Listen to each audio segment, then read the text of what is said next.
Rolling motion हम लोग समझने जा रहे हैं। तो रोलिंग मोशन होता है combined translational plus rotational motion, ठीक है। और प्योर रोलिंग यहाँ पे डिस्कस करेंगे हम लोग। तो अगर ये बॉडी इस सरफेस पे ऐसे रोल करता हुआ आगे की तरफ बढ़ रहा है तो इसका सेंटर, इस बॉडी का जो सेंटर है वो प्योर ट्रांसलेशनल मोशन कर रहा है, या इसका एक्सिस जो है वो ऐसे सीधा आगे बढ़ रहा है और ये व्हील ऐसे रोटेट हो रहा है ऐसे, राइट। रोटेट होने के साथ साथ एक्सिस आगे भी बढ़ रहा है जिसको रोलिंग मोशन बोल रहा है। तो हम लोग इसके डिफरेंट पॉइंट का वेलोसिटी निकालेंगे, नेट वेलोसिटी। तो नेट वेलोसिटी दो होता है। एक वेलोसिटी होता है सेंटर ऑफ मास का वेलोसिटी, जो कि ट्रांसलेशनल मोशन के कारण हो रहा है। और ट्रांसलेशनल मोशन में पार्टिकल के हर एक पॉइंट का वेलोसिटी सेम होता है ट्रांसलेशनल मोशन में।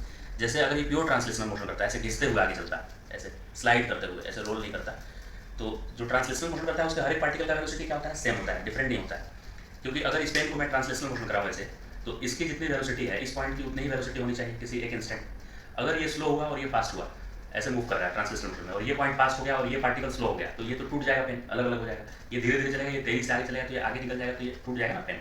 तो ट्रांसलेशनल मोशन में हर एक पार्टिकल का वेलोसिटी सेम होता है, राइट। और रोटेशनल मोशन में अगर इस पॉइंट के अबाउट इसको मैं रोटेट ऐसे करा रहा हूँ तो डिफरेंट वेलोसिटी होता है डिफरेंट पार्टिकल का, ठीक है। टेंजेंशियल वेलोसिटी डिफरेंट होता है, क्योंकि यहाँ वाले पार्टिकल को लार्ज सर्कमफेरेंस में मूव करना है इतना, और यहाँ वाले पार्टिकल को स्मॉल सर्कमफेरेंस में मूव करना है, और दोनों को एक ही टाइम पे रोटेशन कंप्लीट करना है, राइट। तो ये पार्टिकल लार्ज सर्कल में मूव कर रहा है, इसलिए स्पीड इसका ज़्यादा होगा और इसका स्पीड कम होगा टेंजेंशियल स्पीड, क्योंकि इसको इतने ही दूर में वापस आ जाना है।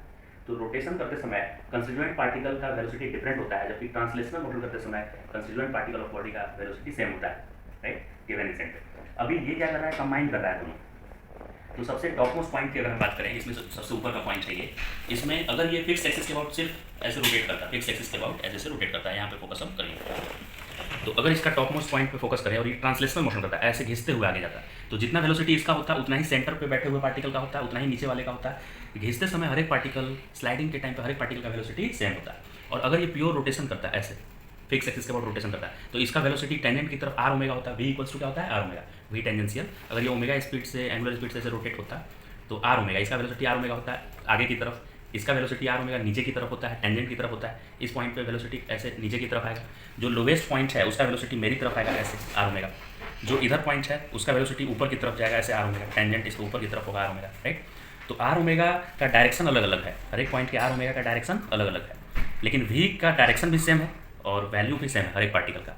तो अब डिफरेंट पार्टिकल का नेट वेलोसिटी जब बताया जाएगा, जैसे कि इस पार्टिकल की बात करें और ये ऐसे ओमेगा से रोटेट कर रहा है इस सेंस, तो इस सेंस में रोटेट कर रहा है, तो इसका आर ओमेगा आगे की तरफ हो गया कि नहीं, आर ओमेगा ऐसे। और ये पूरा का पूरा जो ये सिस्टम है ये ऐसे आगे बढ़ रहा है, तो ट्रांसलेशनल मोशन के कारण जो वेलोसिटी है वो तो सबका आगे की तरफ है। तो ये जो वी सेंटर ऑफ मास का है वो इसका भी उधर ही है, इसका भी इधर ही है, इसका भी वी नॉट इधर ही है, इसका भी वी नॉट इधर ही है, क्योंकि ट्रांसलेशनल मोशन के कारण हर एक पार्टिकल का वेलोसिटी सेम होता है, डायरेक्शन में भी और मैग्नीट्यूड में भी। लेकिन रोटेशन के कारण ऐसे जब ये करेगा तो इसका आगे की तरफ आ रहा है, और ऐसे जब रोटेट कर रहा है ऐसे तो इसका नीचे की तरफ आ रहा है। और इसका देखिए आप, इस पॉइंट का ये रोटेट जब कर रहा है तो इधर की तरफ आ रहा है इसका आर ओमेगा। तो आर ओमेगा जो है इसका इधर है, इस पॉइंट पे आर ओमेगा ऊपर आएगा, ऐसे जब घूमेगा तो आर ओमेगा ऊपर की तरफ आएगा। तो नेट वेलोसिटी यहाँ वाले पार्टिकल का क्या हुआ, सेंटर ऑफ मास का वेलोसिटी वी नॉट और आर ओमेगा नीचे की तरफ हो गया। और प्योर रोलिंग के लिए v equals to r omega होता है। तो अगर ये आर ओमेगा है और ये वी नॉट है तो दोनों को ही मैं वी नॉट लिख सकता हूँ, इसको भी वी नॉट और ये नीचे की तरफ r omega, that means v naught. तो वी नॉट 90 डिग्री पे रिजल्टेंट क्या हो जाएगा, v naught square plus v naught square, यानी कि वी नॉट रूट 2 आ जाएगा, वी नॉट रूट 2। तो इस पार्टिकल का वेलोसिटी वी नॉट रूट 2 हुआ और रिजल्टेंट इसका रिजल्टेंट इधर की तरफ होता है, और ये 45 बनेगा क्योंकि इक्वल है। वैसे ही जो लोवेस्ट पॉइंट है उसका आर ओमेगा इधर और वी आगे की तरफ, और दोनों चूंकि इक्वल है तो इस पॉइंट की इंस्टेंटेनियस वेलोसिटी क्या हो जाएगी, 0, क्योंकि दोनों इक्वल एंड अपोजिट आ गया। फिर इस पॉइंट का भी ऊपर की तरफ आर ओमेगा वी नॉट के इक्वल है और इधर वी नॉट, तो रिजल्टेंट इधर आएगा रूट 2 वी नॉट के बराबर। और टॉप मोस्ट पॉइंट का वी नॉट भी इधर और आर ओमेगा भी आगे ही, तो दोनों ऐड होकर 2 वी नॉट हो जाएगा, क्योंकि आर ओमेगा ही वी नॉट है। तो इस तरह से आप देख सकते हैं कि टॉप मोस्ट पॉइंट का आ गया 2 वी नॉट, और इसका जो आया वेलोसिटी इधर, और इधर का रिजल्टेंट इधर की तरफ आया जो कि आया रूट 2 वी नॉट, और यहाँ का वेलोसिटी नेट 0 आया, और यहाँ का ऊपर एक था और एक इधर था, तो रिजल्टेंट इधर आ गया रूट 2 वी नॉट। अब अगर कोई बीच का कोई टेढ़ा पॉइंट है, जैसे ये ना तो पॉइंट यहाँ का है ना यहाँ का है, कहीं का नहीं है, यहाँ का कोई पॉइंट है मान लेते हैं, तो इसका टेंजेंशियल वेलोसिटी इधर होगा आर ओमेगा, और सीधा वाला